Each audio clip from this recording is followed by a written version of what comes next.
Today's topic is the power clean. So, being a starting strength coach, Europe's original starting strength coach, Carl Ragavan, this is Beautiful Strength. The power clean, probably the most, I guess, heavily split lift out of all the 5 lifts: squat, bench, press, deadlift, power clean. Clearly, it's probably the one which gets the most divide out of all the 5 lifts in terms of training clients for general strength purposes. And I want to discuss some of my opinions about it as I walk to the gym today.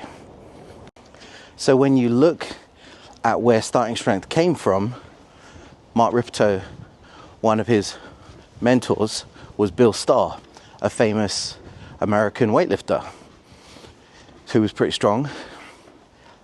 Part of the whole bias of starting strength is it came from that material, right? Heavy, light, medium was, at first, it was kind of Bill Starr's thing. So the fact that people want to kind of skip that feels like a bit of a waste, you know? So why is it that the power clean is in the program in the first place? If you don't know, within deadlift training, there's quite a famous system of doing dynamic deadlifts, which was made by or pioneered by Westside Barbell, right? So what they do is take something which is very light, like 40, 50, 60% of a deadlift, and they're going to do heavy doubles or singles on the minute, pull it as fast as you can. The issue is you can't really miss a deadlift if it's light. You're always going to lock it out. So for that reason, it doesn't have a clear kind of metric of like, did you make it or did you miss it? That's a problem, right? We like clear data. In my mind, you're kind of not respecting the people that taught the material that you're actually consuming. So to me, I feel like you're missing out on useful knowledge, because the power clean is a useful lift. I'm not saying that everyone can do power cleans effectively. I use power snatches too.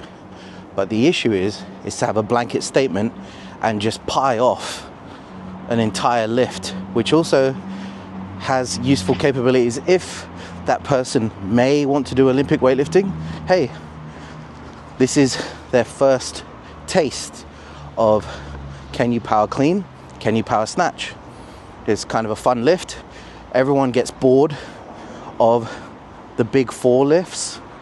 So this lift adds a different spice and is part of the program. So why not fucking use it? So I'm well aware of the trend, right? And so is Rip. People are moving more online, including myself. I'm an online coach. Sign up at beautifulstrengthgym.com. But the issue is, it's just making coaching more lazy, right? People aren't using the hips, what we call the press, or people define as 2.0 press. They want to teach their clients strict press. They don't want to teach power cleans. They'd rather do barbell rows, because you're being a lazy fucking coach, you know? Granted, yes, not all my clients do the power clean. Do I try my best to promote it? Do I try and at least get half of them to do power cleans? Yes. Do I do lifting camps for my online clients where we train the Olympic lifts and the power clean? Yes, because there is some interest. So that's what I feel it boils down to. The industry of coaching has massively become more online, and it's harder to teach power cleans and the Olympic lifts online. I'm well aware of that. I teach the Olympic lifts and power cleans online. I do know the struggle. That doesn't mean it's not a worthwhile pursuit for clients or yourself to try and train them, right? What the fuck is going on? Where does the buck stop? If we're so quick to do barbell rows, What stops them from doing curls and other bullshit lifts just to keep them happy, right? We are the standard, and we should be advising clients to do things in an efficient manner to get them stronger. And, you know, I think up to a point, the Barbell Row has diminishing returns. Yes, it can be part of your training for unique purposes, but it shouldn't be in everyone's training. Whereas power cleans, chins, and deadlifts, yeah, 100%. If you can do them, do them. The material of starting strength and your coach has been qualified to teach all those lifts. So by not learning those lifts, you're losing out on a good part of information. So if you haven't read any of my articles about power cleans or barbell rows, I'm going to put them in the description so you can have a read, a further delve into my opinions on that. But I do think it's a worthwhile lift and you should train them.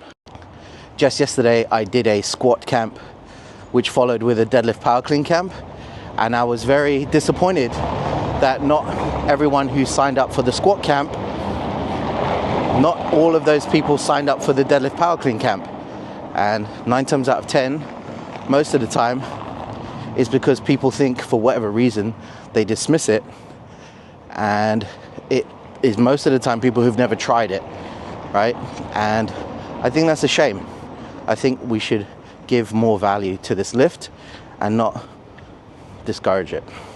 Another thing to mention about the power clean, a great saying, one person teaches, two learn. So the more and more I've been encouraging my lifters to do power cleans and the Olympic lifts, it's actually been a twofold progress, because they've improved as lifters and I've actually improved as a coach coaching these lifts. But also, weirdly enough, my training has improved as well, just by watching movement patterns, cueing good habits. It's actually helped my lifting too, which is always a bonus. I also think from a teaching perspective, we need to keep these standards high. Dropping the power clean and giving people permission to pussy out is setting a bad example to the new generation of SSCs and coaches and people who are interested in starting strength. The more and more we do this, it's going to slowly slide into other things. You might not need to low bar. You don't need to press. Whatever. So to me, it's a slippery slope, and it's standards that must stay in starting strength. Another great reason to do lifts like a power clean or a power snatch, which is kind of a sneaky one. It's a sneaky benefit. Flexibility. You know, it promotes good flexibility in your shoulder, thoracic spine. Power clean, you know, a lot more flexibility through the wrist and elbows. The power snatch, a little bit more through the shoulders. So we're actually promoting even more good benefits by just putting in that one lift, that one thing. I think that's a good thing. So yeah, that's my little rant on power cleans today. Hope you liked it. If you did, comment, like, share, subscribe. You know the deal. It's a banging day in Edinburgh, Scotland. Here we are, walking to the gym, getting it in. I'm Carl Ragavan. This is Beautiful Strength. The barbell never lies.